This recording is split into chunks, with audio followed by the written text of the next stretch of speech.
മാർവലിൻ്റെ ഈ വർഷം പുറത്തിറങ്ങിയ ഏറ്റവും പുതിയ സിനിമയാണ് മാർവലിൻ്റെ തന്നെ ബ്രേവ് ന്യൂ വേൾഡ്. നമ്മുടെ captain America Brave new world. Captain America അല്ല, നമ്മുടെ സ്റ്റീവ് റോജേഴ്സും അല്ല, നമ്മുടെ സാം വിൽസണാണ് ഇപ്രാവശ്യം ക്യാപ്റ്റൻ അമേരിക്ക ആയിട്ട് നമ്മുടെ മാർവലിലെ ഈ ഒരു പുതിയ സിനിമയിൽ കാണാൻ സാധിക്കുന്നത്. Falcon and the Winter Soldier എന്ന television series, Avengers Endgame എന്നീ രണ്ട് സിനിമകൾ അല്ലെങ്കിൽ രണ്ട് സീരീസ് കണ്ട് മനസ്സിലായവർക്ക് ഈ ഒരു കഥ നല്ലപോലെ കണക്ട് ചെയ്യാൻ സാധിക്കും. പിന്നെ അത് കണ്ടില്ലെങ്കിലും നമുക്ക് അപ്സെറ്റ് ചെയ്യാൻ പറ്റുന്ന പോലെയല്ല ഈ ഒരു സിനിമേൻ്റെ ക്യാപ്റ്റൻ അമേരിക്ക. കാരണം നമ്മൾ സാം വിൽസൺ ഒരു ഫാൽക്കൺ ആയിട്ടാണ് കണ്ടിരിക്കുന്ന നിലവിൽ.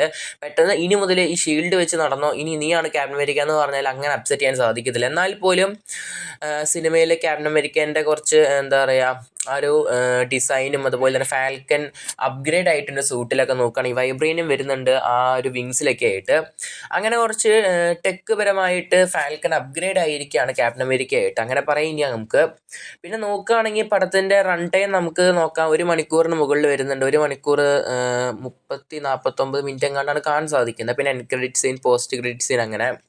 പിന്നെ പടത്തിൻ്റെ കഥ നോക്കുകയാണെങ്കിൽ നമ്മുടെ ഈ ഒരു ട്രെയിലറിൽ കണ്ട അതേ കഥ തന്നെയാണ് വരുന്നത്. ഈ ട്രെയിലറിലെ കഥയും കൂടി പറഞ്ഞ് പടത്തിൻ്റെ ഉള്ള എക്സ്പീരിയൻസ് ഞാൻ കളയുന്നില്ല. കാരണം സിനിമയിൽ ആകെയുള്ളൊരു പ്രതീക്ഷ എന്ന് പറഞ്ഞാൽ റെഡ് ഹൾക്ക് ആയിരുന്നു റോസ്. പക്ഷേ റെഡ് ഹൾക്കിനെ ഒരു മാക്സിമം യൂട്ടിലൈസ് ചെയ്തിട്ടില്ല എന്ന് തന്നെ ഞാൻ പറയാൻ സാധിക്കും. കാരണം ക്ലൈമാക്സിന് വേണ്ടി റെഡ് ഹൾക്കിനെ ആക്കിയ പോലെ ഉണ്ട് ഈ സിനിമയിൽ.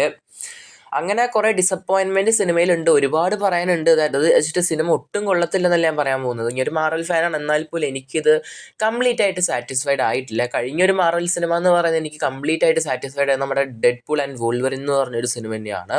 ഒരു കിഡിലൻ എക്സ്പീരിയൻസ് ആയിരുന്നു ആ ഒരു സംഭവം നമുക്ക് തിയേറ്ററിൽ തന്നത്. എന്നാൽ ഇത് സത്യം പറഞ്ഞാൽ വലിയൊരു നിരാശയായി മാറിയിരിക്കുകയാണ് നമ്മുടെ captain America new Brave world. എന്തായാലും ഫാൽക്കൺ ആ ഒരു പൊസിഷനിൽ കാണാനാണ് കൂടുതലും ഒരു കംഫർട്ടബിൾ ആയിട്ട് തോന്നുന്നത്. ക്യാപ്റ്റൻ അമേരിക്ക ആയി മാറിയപ്പോൾ മൊത്തത്തിൽ എന്തോ ഒരു എന്താ പറയുക, കംഫർട്ട് കാണുന്നില്ല നമുക്ക് ആ ഒരു സൂട്ടൊക്കെ ഇടുമ്പോൾ പുള്ളിക്കാരനെ. പിന്നെ റെഡ് ഹൾക്കാണെങ്കിലും വലിയ രീതിയിൽ സ്ക്രീൻ സ്പേസ് ഒന്നുമില്ല. ലാസ്റ്റ് ഒരു മിന്നായം പോലെ ക്ലൈമാക്സിലെങ്ങാണ്ട് കാണിക്കുന്നത്. അതാണെങ്കിൽ ഒരു യൂട്യൂബിൽ അപ്ലോഡ് ചെയ്യുന്നുണ്ട്, ഒഫീഷ്യലായ മാർവലിൻ്റെ യൂട്യൂബ് ചാനലിൽ. ആ ഒരു സീന് കൂടെയുള്ള അതൊക്കെ പോയി ഇവർ യൂട്യൂബിൽ അപ്ലോഡ് ചെയ്യുകയാണ്. പിന്നെ എന്താണ് ആ പടത്തിലുള്ളത്? പിന്നെ പടത്തിലായിട്ടുള്ള കഥ എന്ന് പറഞ്ഞാൽ, കഥ ഞാൻ പറയുന്നില്ല, സിമ്പിളാണ്. എറ്റേണൽസിൽ നമുക്ക് അറിയാം, നമുക്ക് അതിൽ എന്താണ് നടന്നതിൽ.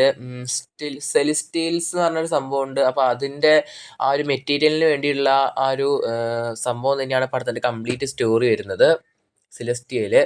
എന്തായാലും നിങ്ങൾ കണ്ടു നോക്കുക, നിങ്ങളുടെ അഭിപ്രായം ഇൻബോക്സ് ചെയ്യപ്പെടുത്തുക. എന്തായാലും പടം ഫെബ്രുവരി 14 വന്നത്. എന്തായാലും പടം കാണാൻ പറ്റിയത് ഈ കഴിഞ്ഞ വീക്കെൻഡ് ആയിരുന്നു. എക്സാമും അതുപോലെ ഇൻ്റർണൽസൊക്കെ ആയിട്ട് മൊത്തം തിരക്കായിരുന്നു. ഇപ്പോൾ ഒന്ന് ഫ്രീ ആയത്.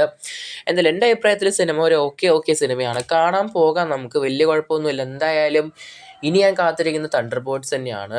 എന്തായാലും കാത്തിരിക്കാം നമുക്ക് ഇനി അടുത്തൊരു മാർവൽ സിനിമയ്ക്ക് ആയിട്ട്. എന്തായാലും സിനിമ തന്നെയാണിത്. കാത്തിരിക്കാം നമുക്ക് ഈ പടത്തിൻ്റെ കൂടുതൽ OTT അപ്ഡേറ്റിനായിട്ട്. സബ്സ്ക്രൈബ് ചെയ്യുക സ്റ്റോക്സ് ഒരു ചാനൽ കൂടുതൽ സിനിമ റിവ്യൂസിനായിട്ട്.